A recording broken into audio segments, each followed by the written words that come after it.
Chad TV here with the gaffer, David Fish and Jordan Butterworth after today's hard-fought 4-3 victory over AFC Darwen. Firstly, boys, I'll just ask you for your thoughts on the game overall. Superb.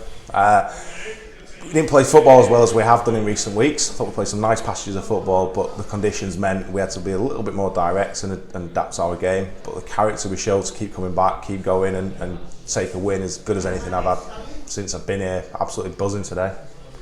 I thought every time they scored a goal, I never thought I was going to lose the game. I knew we'd always get back into it, get another goal, and knew we'd just keep going. It was a real scrap, wasn't it? Even the first half and the second half. How would you compare the two performances? I thought the first half we started a little bit slowly, and they could have maybe scored a couple of goals. We had a couple of chances early doors. I thought we overplayed a little bit. We then started to get on top. We started to play much quicker through the thirds. We started to look at getting Umar and Jack in behind, and went 1-0 up, and maybe could have been 2 or 3 before we let them back in. Second half, the weather turned, the wind was howling, the rain was falling, and it was a scrap. And Jordan Rutter, for me, I know JB won man of the match. I think that was deserved, but Jordan Rutter must have pushed him all the way because he was an absolute dynamo in midfield, broke everything down for us, and really made a difference. Rutter coming in the squad again, it does bring a big lot to the team, really. It gives you that strength, the breaking up, so everyone pushes on from Rutter. I thought the first half we done all right. We done the basics right. We defended well. And second half, we just knew we was going to get the goals. Just when they scored, don't worry about it. Just keep going. From the outside, I felt the first half was about whichever team scored first would control the half. I mean, they were getting annoyed with each other. It was just about getting that first goal, getting ahead, and then so going at half time at 1-1. What was you thinking there? A little bit disappointed to be 1-1. Based on the context of the game, how we played in the first half, because I thought we edged it. I thought we maybe could have gone in 1-2 up. So disappointed from that perspective. But at the kick-off with the wind and you're kicking into the wind, I said to Lee, I'd be happy with a 0-0. If you could get off at half time, draw, and we tend to do better going against the kind of up the hill away from the Andrew Street end. So 1-1 I was okay, and the big message at half time was don't panic. We've got the quality, we've got the ability, we've opened up a few times, so don't panic. Even if they scored first, I still thought we had enough to win the game. I thought the second half with the conditions, I always knew that suited us because we was putting balls in the right areas, whereas last month we wouldn't have done that. We'd have crumbled and we'd have conceded 2 or 3 and we wouldn't have scored the others, and then we'd have lost the game. So it just shows how far we've come, how together we all are, and the changing room showing that before half time and after the game. It's really together. And it's that experience point JB talks about there. We talk about young players, but John's probably played nearly 100 games now at this level, and now the penny's dropping with players that sometimes the conditions aren't great, the pitch isn't great, and you need to turn teams, you need to put balls in areas, you need to be a bit ugly in the way you play, and you'll get your rewards. And we did that really well today. As I mentioned, especially in the second half, it was a real dogged scrap, wasn't it? And it would be quite easy for the lads to fall out with each other, obviously being pegged behind 3 times. It could be easy to let the lads' heads drop. And was the game on Wednesday played a big factor in that, knowing that we've been pegged back before and we've got the qualities there to come back in any game of football? Yeah, I think there are a couple of factors to that. So one is around the quality and the belief. So we've now in a little bit of a run where we're winning games, and that makes such a difference. Confidence is very, very important at this level of football.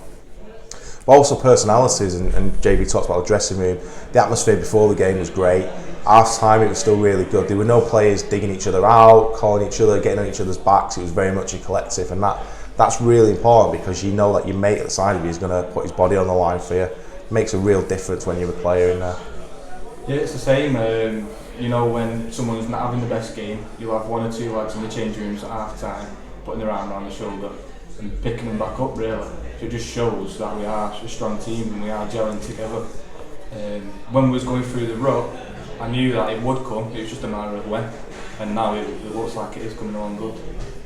In terms of quality today, we've been treated to some absolute corkers, haven't we? We've scored. I mean, Umar did really well to kind of hunt the ball down on the first one, and it wasn't an easy finish from that distance. And then the 3 finishes after that. So Dylan's out from out wide, as is from probably fully 40-45 yards. and then James Moran's winner, you're probably not going to see 3 cleaner, better strikes of the ball at this level of football. Absolutely superb, and I know that's there, and I talk about it a lot. I know the quality is there in the team, and for me, that the work rate, the desire, the want to go and get the ball and to keep going to the final whistle allowed us to then show those moments of quality to make the difference. James hasn't been in the team a lot really, so him coming off the bench, he needed an impact, and that's what he done today. So it's good for him. Yeah, so James has been a little bit in and out. He played a little bit last season. He's been playing in reserves mostly. He's come into the squad over the last 3 or 4 weeks. Came on at Chadderton on Wednesday night and got an assist, got a goal today. For me, that really shows the value of that squad. We talk a lot about having a squad and the first team reserves working together. We've got 25 players I know can step in and play first team football, and that proves that today. I think today's match was a great advert for non-league football. What everything's about, it's about desire, commitment, confidence, and it was just a perfect. Even fair credit to AFC Darwen, he put up a great fight, and it was, like as I say, they're a great advert. Value for money, fibre. 7 goals of that quality. I mean, credit to Darwin, the goal that they scored, the volley from outside the box, absolutely superb, and they matched us pretty much all the way through in terms of desire and work rate. So yeah, really great value for money and work rate, desire, but some real quality as well. People sometimes dismiss that with non-league football, but there are lads here who are highly technical footballers who can really play, and that shows from both teams. We knew Darwin was a couple of points above us, so we knew this game would have been massive. So I think the lads was all confident after the other 2 victories. We scored 11 in 2 games, so we knew we had a good going. We just needed the quality, and I think it's shown today. So 3 wins on the spin now, and 3 very different performances. Obviously, here last Saturday, an emphatic 7-0 win. A great 4-1 win at Chadderton, very hard fought, and today dug in really deep. How would you assess the last 7 days? Brilliant, probably as good as anything we've done, and because it's so different, because we've played some really good flowing football last week, we had a real mixture of some good football but some real kind of doggedness, and then today was all about attitude, and we've shown that. Darwin came into this as a form team in the league. They were top of the form table. I think they've won 7 out of the last 8 games. That's not by chance. They're a very, very good side, and for me, we deserve to win. It could have been more comfortable. We had a couple of really good chances as well. So the last week's been as good as anything. I think we've now set ourselves up really nicely to have a strong end to the season. And maybe promotion's just out of reach now. But if you have a run, people are beating. Teams are beating everybody in this league. There's still an outside chance, and top 6 qualifies us for the FA Cup, and that'd be great for the club to get back into the FA Cup. I think the way to beat the team is just outworking in this league. You have to outwork who you're playing against, and then the rest comes of it. And the last 3 games, that's what we've done. We've been good at it. Yeah, I think Jack summed it up perfectly last week. As Jordan's just said there, to beat teams, you've got to outwork them, and it's, as I say, 3 wins on the spin now. And how much confidence does this give the lads? I mentioned that it's been 3 different performances. To beat a team of AFC Darwen's calibre, and they are a very vocal team, aren't they? And they're in your face. And to come through today with a win, it must just please you moving forward. Yeah, it's brilliant. The atmosphere was great before the game. After the game, the lads are buzzing, and they're still out there now celebrating, and that's what it's about. It's about enjoying the highs that you have in the game, making sure you make the most of them, and that's an important thing for us as a football club, that we kick on from this, but that we do take a little bit of time to enjoy the moment. That's what football's about at the end of the day. It's what gets you out of bed for days like this. We knew Darwin were going to go well, going to be in your face, and it was a matter of fact who's going to go under the shell or who's going to stand up to fight. I don't think one person, including the subs, went in the shell. Everyone stood up, had a fight, and give it them back really. And it shows how much we are together as a team and we can push on. So Jordan, finally, just tell us your story of Chadderton Football Club, really where it all started for you.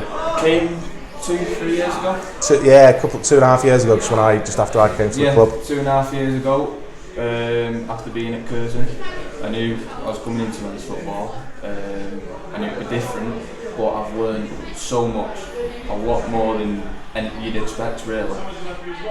It's people are going to kick you, can you bounce up, do you go under your shell, and it's a big learning factor really. Yeah, I think Jordan came to me, and when I took over as manager, we didn't have many players registered. The previous manager had taken them, and and I called in a few favours, and Mark Bradshaw at Curzon recommended a couple of players, and Jordan was one of those players he recommended, and said he was a centre back, and Jordan came in and straight away, he played centre back a few times, but straight away you could see how quality his player up the pitch, and played pretty much midfield, for all my tenure at the club, and it was never in doubt how technically gifted he was as a footballer. Jordan's a superb technical footballer. What I've seen from you though is over that 2 years he's growing into a man. So now it's running games, it's breaking things down, it's winning those big tackles, and it's making all the right decisions at the right time. And it's great. Went to Gloucester at the start of pre-season and came back to us, and he's been a massive addition, integral part of the squad. So I'm really pleased to have him at the club, and a really well liked and respected member of the dressing room. So in terms of your relationship, obviously, Jordan, what's your relationship like with Fishy? Have you found him any different to any other manager? And David, what's Jordan like to have in the team? I think the way he handles things is a lot better than other managers. He knows exactly who to give a bit of a bollocking at, who to put their arm around, so it works perfectly. Whereas other managers, like at Gloucester, they'd be in your face, they'd bollock you, and then you expect some players to go out and just take it on the chin. Whereas Fishy knows what to do, when to do it, how to say it, and it's massive. Really, it really helps people push on. Yeah, I mean, Jordan's a great trainer.